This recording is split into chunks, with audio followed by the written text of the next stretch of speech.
Alright, ladies and gentlemen, I'm here on this channel, and I'm here talking about some NFL news, so I'm going to get right into it here. So, the first thing I want to talk about is the Green Bay Packers, and they released a statement about the amount of Lions fans. I think it's funny. The amount of Lions fans that were at Lambeau Field on Thursday night against the Lions. They released a statement that said, and I quote, "The Packers have encouraged our ticket holders to sell to other Packers fans when possible. The secondary market, however, allows fans from anywhere to purchase tickets, and Lambeau Field remains a popular destination for all fans, including those from the other teams. We have seen this particularly with division games. Divisional teams. We've seen this, conversely, this is how the Packers often enjoy many Packers fans at away games." And quote, imagine having so many fans of the other team in your home game that you have to address it with a letter. That is embarrassing. From the Green Bay Packers. Man, it's kind of embarrassing. I'm not gonna lie. Kind of embarrassing. Like, this is embarrassing as hell. The fact that they had to address it, like, why do they even need to do this? It's like this is weird. Just move on. Like, the Lions literally own them.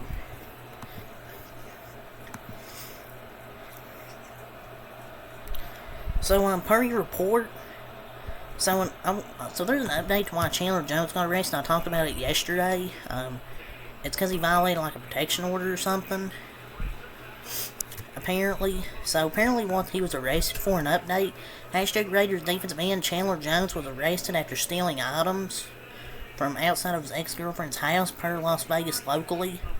He then proceeded to burn them in his backyard, and then sending her videos during while burning the stuff. And he was served with a temporary restraining order yesterday, and he immediately began sending the woman Snapchat messages in violation of the order.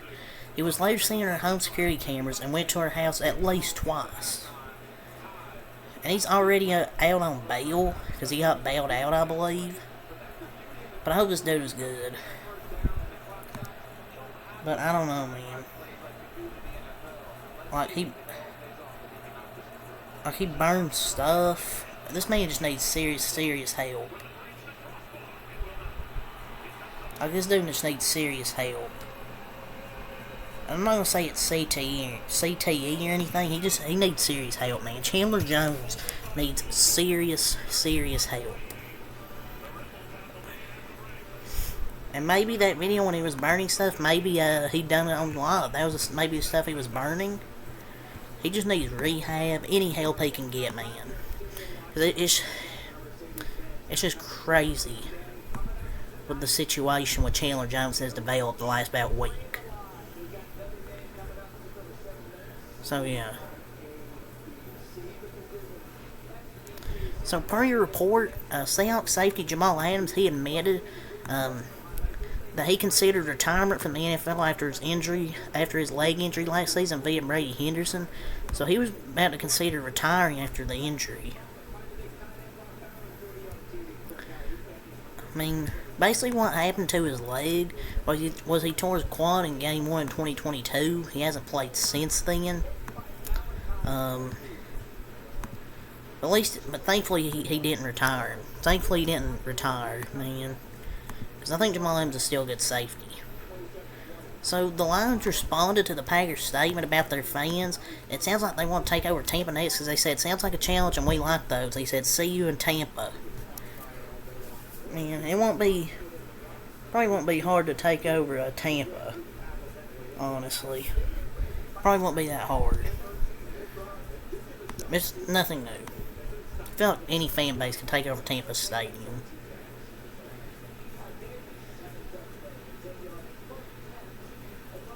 So, Lions coach Dan Campbell on the Lions going from the hunter to the hunting quote, "If you're hunting us, you won't have to look far. We're going to be on your front porch."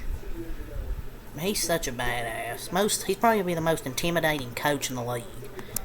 Because he's a badass, man. The Lions ain't gonna be the the hunters. Like, they went from being the hunters to the hunted. It's wild, man.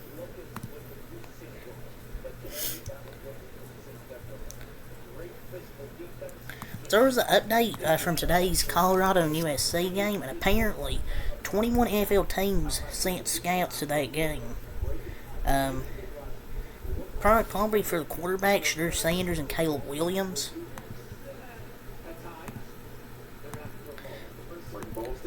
So, this was according to Pete Thamel today, so both quarterbacks I thought delivered. Caleb Williams and Shedeur Sanders. They're both going to be future first-round picks, in my opinion.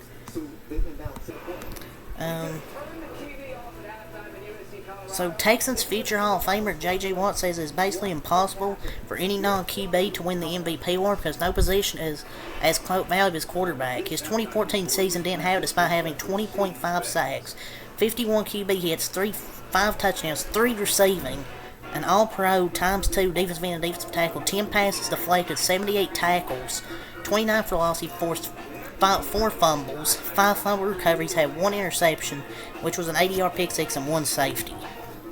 Yeah, he had an excellent 2014 season. I know they went 9-7 and didn't make the playoffs, but that is zero bearing. The award is called the most valuable player. And he's not wrong. He deserved MVP that year. I mean, that's MVP, man. It's just kind of hard for non-quarterbacks to win it nowadays.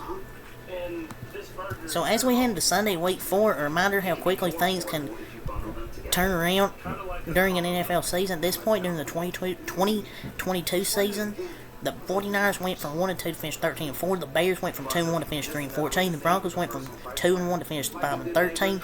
The Bengals, just like last year, avoided going 0-3 and went on to finish 12-4 and made to the AFC Championship game. The Chiefs lost to the 1-1 Colts, but still went 14-3, eventually win the Super Bowl, man. It's crazy how things changed during the 2022 season as we head into Week 4. These were some notables from Week 4 of last year. Yeah, some people overreact or to some stuff early in the season, but just a reminder of how things can change quick in the NFL.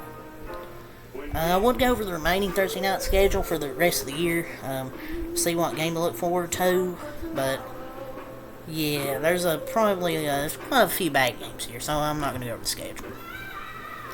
So, Giants running back Saquon Barkley will be a game-time decision for the #Seahawks game. But left tackle Andrew Thomas is reportedly out. So, Andrew Thomas is out. Saquon Barkley is questionable, but he's probably not going to play. At least from what I think. The Colts have signed former Broncos speedy wide receiver KJ Hamler to their practice squad per Adam Schefter. I wonder how the heart condition is, because remember when he reportedly had that heart condition. Hopefully he's alright. And I'll go over some stuff from Adam Schefter and another NFL news video. I'll save the injury updates for tonight, mostly. I probably still have a few here from Dolph Cleveland, whatever news is reported, but I'll probably have a lot more injury updates from like Adam Schefter and Ian Rappaport later. So Broncos GM George Patton was at the USC Colorado game. 21 NFL teams sent scouts. George Patton was even at that game, man. Is he out there to maybe look at Caleb Williams to replace Russell Wilson next year? Don't know. So according to Charlamagne the God, Charlamagne, how you say that word? I'm part of the nerd community. The God. Colin Kaepernick's letter asking the #Jets to sign him was, quote, tragically sad, downright pathetic, via TMZ. I wish that letter was never written. The letter was tragically sad and downright pathetic. Colin Kaepernick has let his setback become his identity. I hate that for him. It pains me to see that man still begging to be in the league that he called racist and he compared to a plantation. That's honestly a good take. I mean, it's just embarrassing. Kaepernick, he said the league was like whatever he said it was. Remember he said whatever he said the NFL was, and now he wants to come back.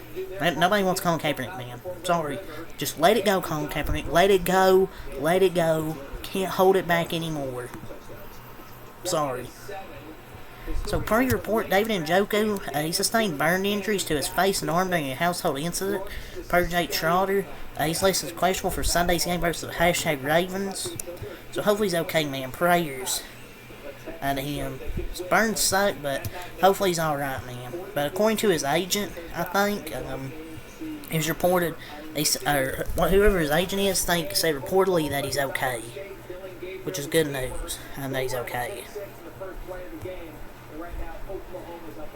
So, Texans star rookie quarterback C.J. Stroud hosts his teammates for dinner with a private chef almost every night. Wide receivers Tank Dell and John Mechie are frequent guests. He has actually been hosting teammates for dinner since before his final year at Ohio State. It's a great way to know your teammates better. You know, just have some private dinners, get to know your teammates better. So, Texans building a good young team over there, man. They're building a pretty good young team.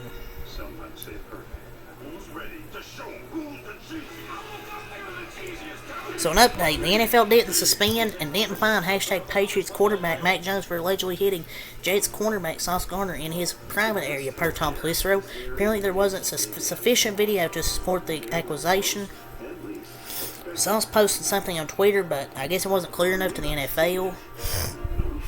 I mean, you couldn't see shit on the video. I mean, it's kind of hard to say, oh, he hit him in the private parts. I mean, the video really wasn't that clear. And then a few hours later, we got an update about the Chandler Jones situation. Per your report, the hashtag Raiders are cutting defensive end Chandler Jones, per Adam Schefter. He was arrested on Friday. Apparently, he was already out on bond, but they're cutting Chandler Jones from the team. I mean, mental health was a concern here. I just hope he gets taken care of at this point. Because I don't think his main focus should be football at this point. I think it should just be getting better, his mental health. So I just don't think he's having good mental health right now. Per your report, 49ers left tackle Trent Williams was fined $11,473 for punching a Giants player last week via NFL Network. So how did Leonard Williams get fined more for a normal sack, but yet this generally gets fined for a punch? Gets fined less for a punch. That's crazy, man.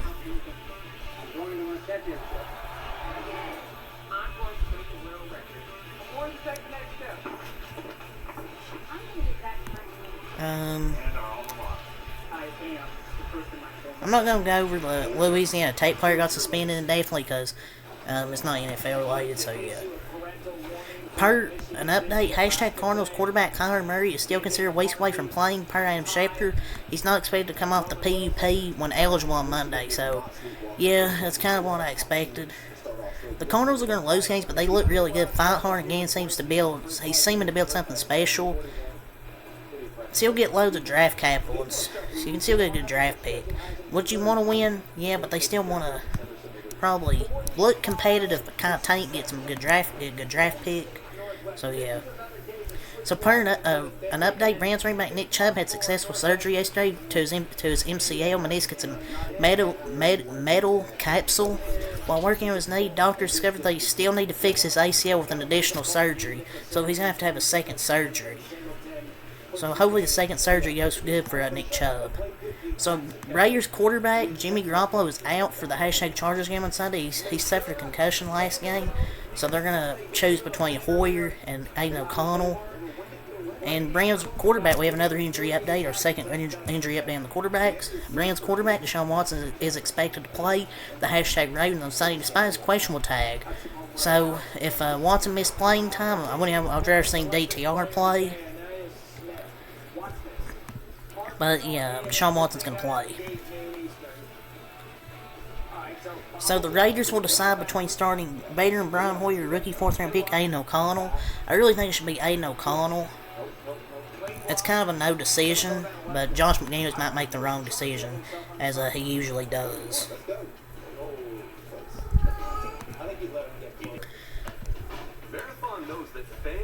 I'm trying to put some more news here. But that's it for this first info news video. I'll probably do another one a little bit with more injury updates from Adam Schefter and Rappaport. Some injury updates going into tonight, and probably in the morning I'll talk about some more. But until next time, peace.